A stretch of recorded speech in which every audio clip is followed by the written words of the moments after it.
Bonjour, je vais faire le tirage de la semaine. Donc nous sommes le 12 juillet, la lune qui sort.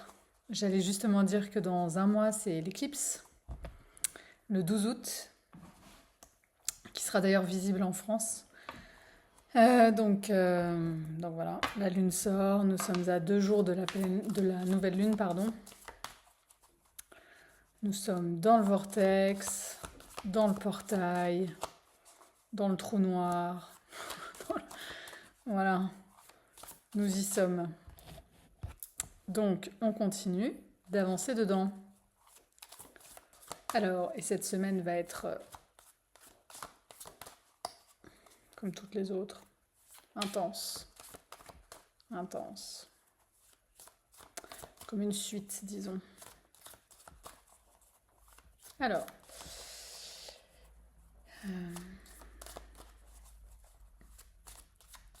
je ne sais pas si vous êtes déjà en vacances, ce que vous faites pendant les vacances ou pas de toute façon. C'est une période où il est intéressant d'avoir du vide, du rien. Juste ressentir, ou en tout cas être sur un rythme plus lent. Ce qui n'est pas forcément le cas quand on veut boucler tous les trucs avant de partir en vacances, quand on est en train de préparer les vacances, quand on prévoit un programme parfois ultra chargé pendant les vacances. Vu tout ce qui se passe, vu l'intensité, etc., la lenteur, le silence, le calme, autant que possible, ce qui implique de ne pas trop charger, surtout quand on est en famille, etc., parce que c'est déjà naturellement chargé, ou au travail, c'est de toute façon, bon, voilà. Euh, alors, gros travail intérieur qui se fait, qui pour le moment est encore très intérieur, ce qui est assez logique avec d'ailleurs Mercure qui est encore rétrograde. On est aussi sur le domaine du foyer, la Lune, le Cancer, Mercure rétrograde en Cancer.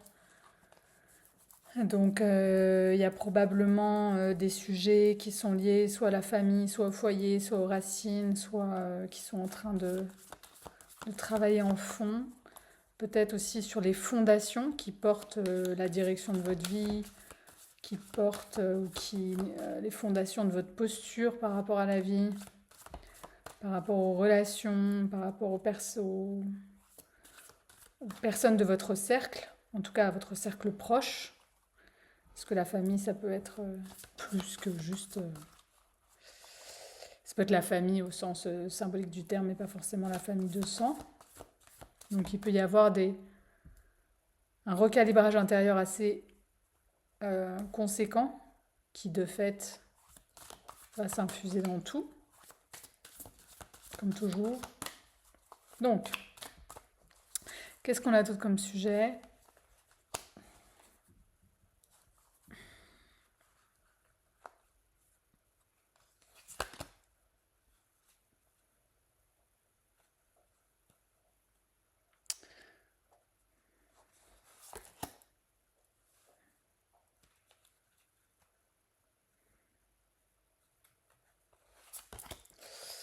Alors, je vais en sortir 3 d'un coup.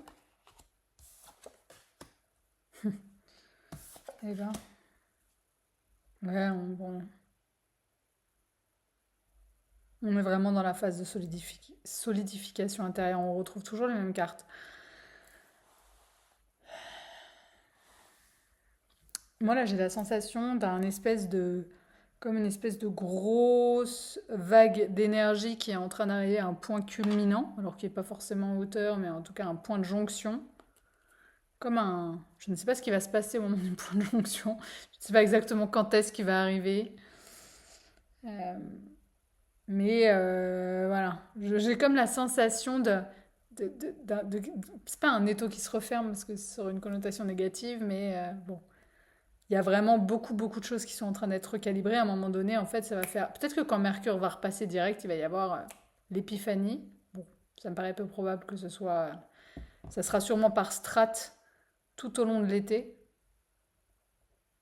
Euh, Avec des nettoyages, avec vraiment. crois qu'il y a un nettoyage qui se fait. Ce qui est normal en fait, parce que à partir du moment où on va vers une posture hyper droite, hyper intègre par rapport à qui on est, ce qu'on désire profondément, qu'on nettoie tous nos mécanismes, nos schémas, nos trucs, bon, forcément, il y a du nettoyage qui se fait dans la vie réelle. Ça peut être dans les objets, ça peut être dans les relations, ça peut être dans les habitudes. Il y a forcément du nettoyage. Une manière de parler, une manière de se parler, une manière de communiquer, d'utiliser les choses, de vivre certains... Voilà, c'est vraiment...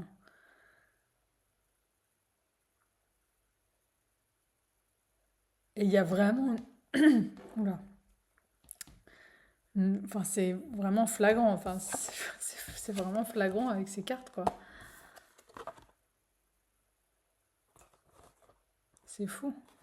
On va vers la posture juste. On réintègre, on prend les émotions, on les réintègre de manière, voilà. Là, c'est le cavalier c'est le cavalier de la suite qui concerne les émotions. Donc, en fait, il n'a pas peur de traverser l'émotion. Il est droit, il vacille pas, il n'est pas dans la défiance, il est pas dans il est en avant, il lève, vraiment, et là, il va traverser l'eau de l'émotion.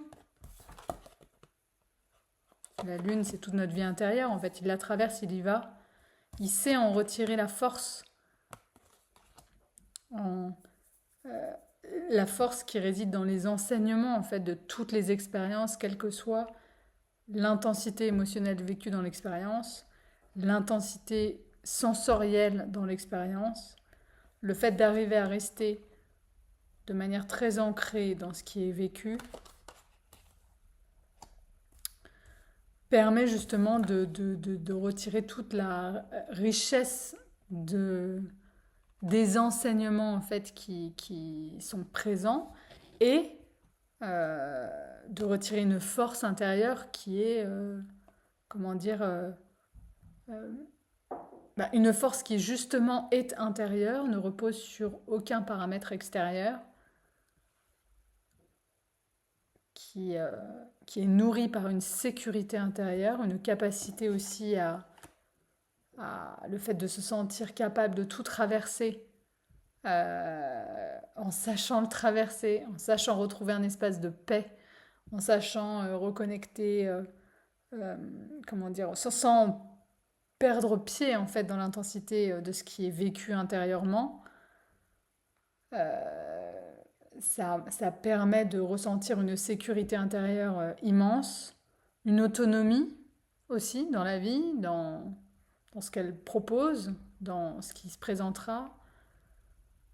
Il y a une solidité en fait. Et en plus de ça, ça permet d'avoir la posture juste, les mots justes, de prendre les décisions justes. Justement parce que on sait nettoyer tout ce qu'il y a sur le chemin et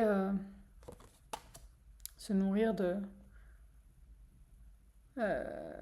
ce qu'on apprend et retrouver l'espace, comment dire, lucide.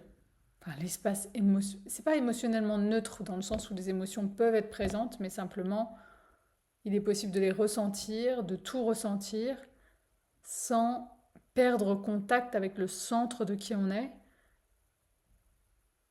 et en conséquence de garder une totale lucidité par rapport à la vérité de qui on est.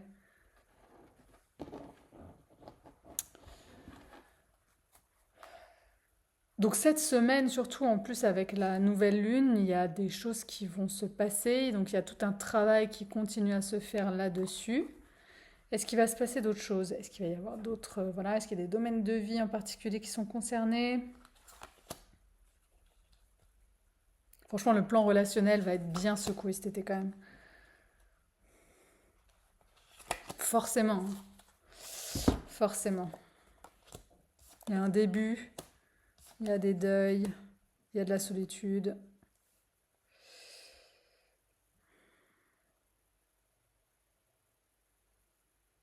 En fait, on sent ce qui est en train de se présenter en termes de... euh,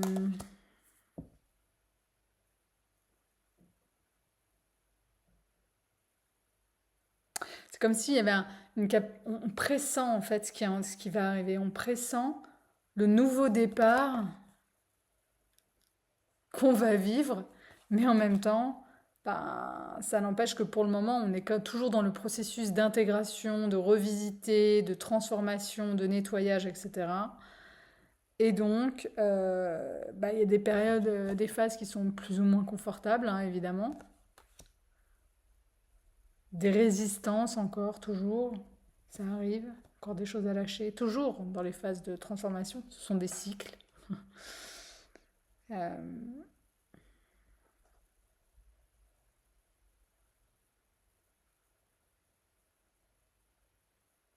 mais en fait, avec cette posture dont je parlais juste avant, c'est possible dans les moments justement où on peut retomber dans des comment dire, on peut perdre pied justement face à l'intensité de ce qui est vécu intérieurement. Eh ben, il est possible de retrouver l'état intérieur qui permet, euh, y compris dans le tumulte,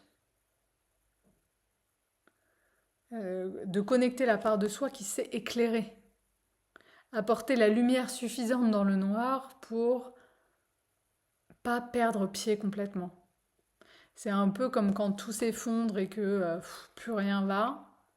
Mais en fait, il y a une part de nous qui a encore la foi, qui sait que tout va bien se passer, qui sait que voilà, ça va, c'est vraiment, il n'y a rien qui va, il n'y a rien qui va, mais il y a la lumière de la foi intérieure, du fait de confiance en la vie, voilà, quelque chose en nous qui sent qu'en fait, quoi qu'il arrive, ben, ça va bien se passer. Ça va bien se passer, ça va. C'est l'expérience. Et parce que ce qui rend souvent les choses extrêmement douloureuses, extrêmement compliquées, c'est notre mécanisme de projection. C'est-à-dire que quand on est dans une situation douloureuse, il y a un automatisme souvent qui se met en place, qui est de projeter cette situation douloureuse dans le futur et de l'imaginer comme une situation, un vécu en fait qui ne s'arrêtera jamais, ce qui rend le truc horrible, parce que forcément on se dit je vais jamais en sortir, enfin c'est une boucle infernale. Alors qu'en restant dans le présent de la sensation, eh ben on est dans le présent de la sensation en fait. C'est comme ça maintenant, il n'y a pas de plan, il n'y a pas de plan sur ce que ça va être plus tard, c'est on est dans le présent. On vit la sensation, c'est ce qui se passe dans le présent, on ne sait pas ce qui va se passer. Parce que les attentes que ça aille mieux demain, ça revient au même.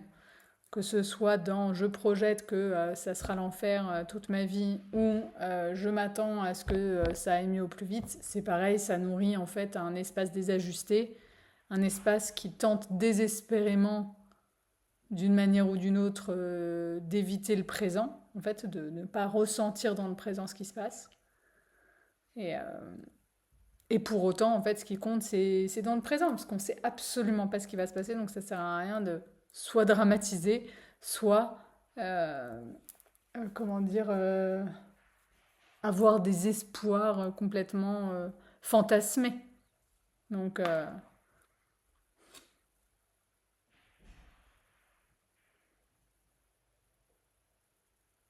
et avoir cet espace-là, connaître cet espace-là, je trouve, permet justement de rester dans le présent. Et aussi de rester en contact avec quelque part ce qu'on pressent, qui est quand même un nouveau départ qui globalement est assez lumineux, et de rester en contact avec toute cette posture solide, ancrée en fait, qui vacille pas. Parce qu'une fois qu'on a connecté en fait cette capacité à traverser le tumulte intérieur sans vaciller, en ressentant tout, en restant lucide, en restant calme, en étant capable de rester connecté à sa respiration, à toutes ses sensations corporelles, à tout ce qui se passe dans le cœur, le corps, les tripes, tout, tout. Une fois qu'on a connecté et vécu ça une fois, c'est toujours pareil, c'est plus facile d'y retourner. Et même dans un état comme ça, même en perdant contact avec, on sait que ça existe Et quelque part, l'intention ne devient plus sortir de cet état-là, c'est-à-dire sortir de la difficulté intérieure, de la douleur ressentie, etc. Voilà. Mais retrouver dans cet espace-là cette solidité qui permet de rester lucide tout en traversant tout.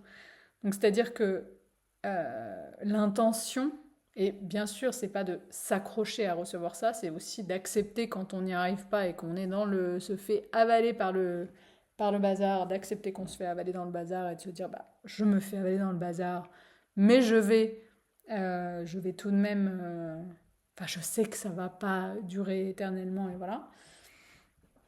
Euh, et c'est juste là aussi toute la subtilité entre l'intention, c'est-à-dire avoir l'intention de quelque chose, l'intention de reconnecter un espace, l'intention de vivre telle ou telle chose, l'intention et l'attachement à ce que ce scénario, l'attente de ce scénario. C'est pas du tout la même chose, c'est pas du tout la même énergie, ça change tout. Dans l'attente, il y a de l'attachement en fait. C'est comme si ça ne se produit pas, il me manquera quelque chose dans ma vie. Dans l'intention, il y a, oui, je suis connectée au fait que c'est un désir, c'est mon désir profond. Et en même temps, si ça ne se produit pas, bah, ça ira. Je serai en capacité de vivre dans l'amour, de ma vie, de moi, etc. Malgré tout. Voilà, c'est d'accepter que, comment dire, c'est l'intention, quelque part, pour moi, c'est, comment dire, elle naît d'un espace d'amour total de soi, ce qui fait que ce qu'on désire vivre ne vient pas remplir quelque chose et ne vient pas, si ça ne se produit pas, remettre en question l'amour que l'on ressent pour la vie, pour soi, etc. Une dernière carte. Une dernière carte. Pour la semaine, on va se faire une carte nouvelle lune. Hein. Allez, on va se faire une carte nouvelle lune. La nouvelle lune. Donc c'est, je dis pas n'importe quoi, le 14, mardi.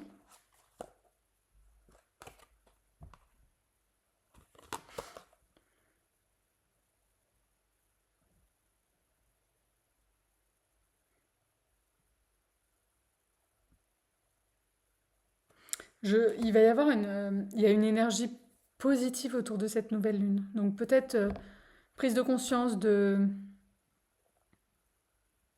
je sais pas, d'une richesse en soi dont on n'a pas encore complètement conscience, peut-être, qu'on ne perçoit pas encore complètement, voire pas du tout.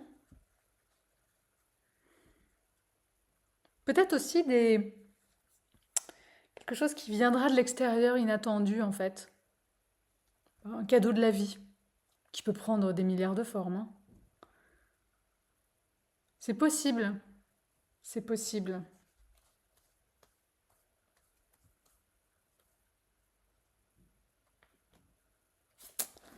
Une autre. Bon, des parts de nous qui continuent à mourir. Hein. Ça ne s'arrêtera jamais.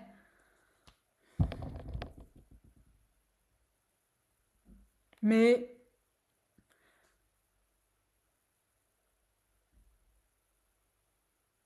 il y a une forme d'acceptation en fait. Il n'y a pas de résistance en fait là-dedans. Il y a quelque chose qui part, mais il n'y a pas de résistance. Une dernière.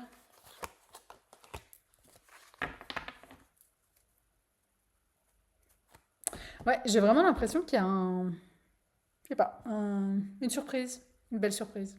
On verra ce que ça donne. On verra ce que ça donne. Peut-être entre mardi, mercredi, en tout cas je pense que c'est plutôt c'est à partir de la nouvelle lune, donc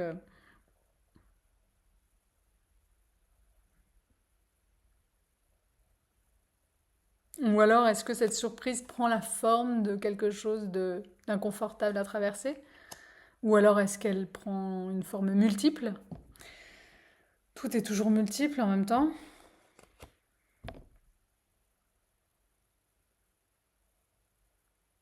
En tout cas, il y a quelque chose de positif qui va se présenter, vraiment. Mais ça, bon, c'est aussi,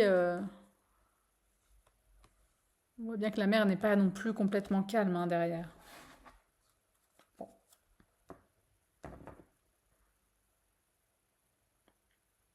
Là, je dirais pour conclure que c'est vraiment d'accueillir cette semaine comme vraiment avec la joie innocente de l'enfant qui découvre le monde.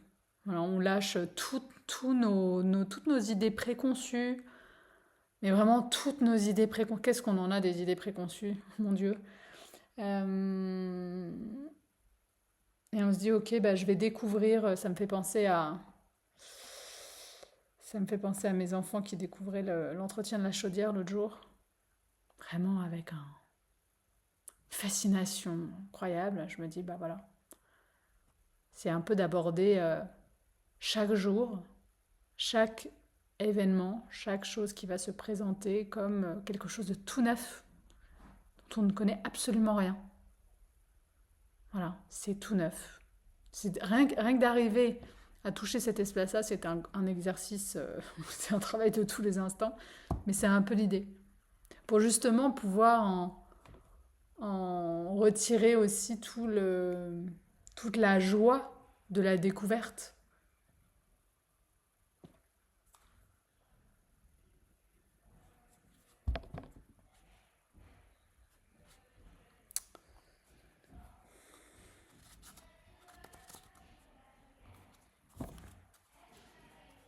Une dernière, je sens une dernière. On va prendre une dernière. Je vais mélanger puisque, comme on a vu que là, derrière, c'était le soleil. Allez, dernière. Je fais combien de temps là? 21. Dernière.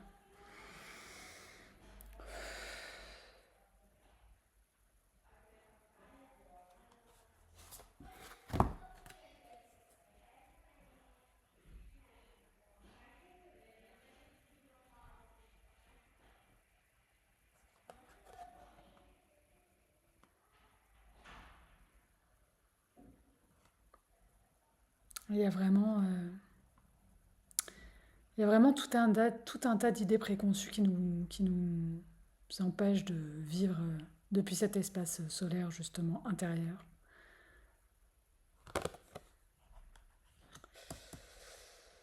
Ouais, c'est tout un état d'être qui, euh, qui demande comment dire, à fleurir avec ça. Et cette semaine est une bonne semaine pour voilà, tester cette nouvelle posture. C'est un peu, ça m'arrive parfois, enfin ça m'arrivait de me dire, bah voilà, quand on vit avec quelqu'un par exemple, on fait presque plus attention à la personne qu'est cette personne. On s'attend tellement à qui elle est, puisqu'on la voit tous les jours, on la connaît par cœur, j'exagère, mais en fait on change chaque jour. Chaque jour on est une nouvelle personne. Encore plus si on se laisse transformer par la vie. Mais et c'est d'arriver, et parfois je me disais, bah oui, je vis avec cette personne, bah voilà, ce soir, en fait, quand je vais la retrouver, je vais justement adopter cette posture-là de curiosité et de découverte, un peu comme on a quand on rencontre quelqu'un pour la première fois. Juste pour avoir le regard vierge et pas tout de suite plaqué ce que je veux voir d'elle parce que je crois qu'elle est comme ci ou comme ça. Et ça marche avec toutes les relations, ça marche avec des relations perso, familiales, enfin tout, tout. Et, et ça, c'est quelque chose qu'on peut faire à propos de toutes les expériences de la vie. Chaque moment, se dire, enfin, il y a tout de suite, surtout les moments qui se répètent, donc les habitudes, tout ça, en fait, à chaque fois, il y a tout un passif expérientiel qui s'amène avant même que presque la situation se présente. Voilà, c'est comment est-ce qu'on peut observer finalement avec la nouvelle personne qu'on est nous aussi, puisque nous on change à chaque fois, donc en fait on ne sait pas comment on va réagir à tel événement. On ne sait pas puisqu'on n'est pas la même personne par exemple que la personne qu'on était la dernière fois que c'est arrivé, ou on n'est pas la même personne même qu'il y a 2 heures en vérité. Hein. pas tout à fait. Quand commence à prendre conscience et à vivre vraiment les transformations au quotidien de ce que la vie propose, mais franchement, ça change toutes les heures. Dans le sens où il y a des transformations qui se produisent toutes les heures, il y a des modifications, des prises de conscience qui se produisent toutes les heures. Il peut y avoir vraiment, enfin c'est... Notre état intérieur change, donc notre capacité à recevoir, à vivre, etc. change. Enfin, c'est vraiment d'être aussi dans cette même curiosité que je disais expliquer par rapport à l'autre, c'est aussi par rapport à soi et par rapport à ce qui s'éveille en soi. De ne pas projeter une manière dont on pourrait réagir, alors que peut-être que finalement, si on n'avait pas d'idée préconçue, ben, on découvrirait comment on réagit à ça. Et d'être justement dans cette posture-là qui est capable de tout traverser en ressentant tout, en étant très conscient et en observant, à la fois celui qui vit et celui qui observe. Voilà. Eh bien, je vous souhaite une bonne semaine avec ça. Et puis, je vous dis à bientôt. Bonne journée.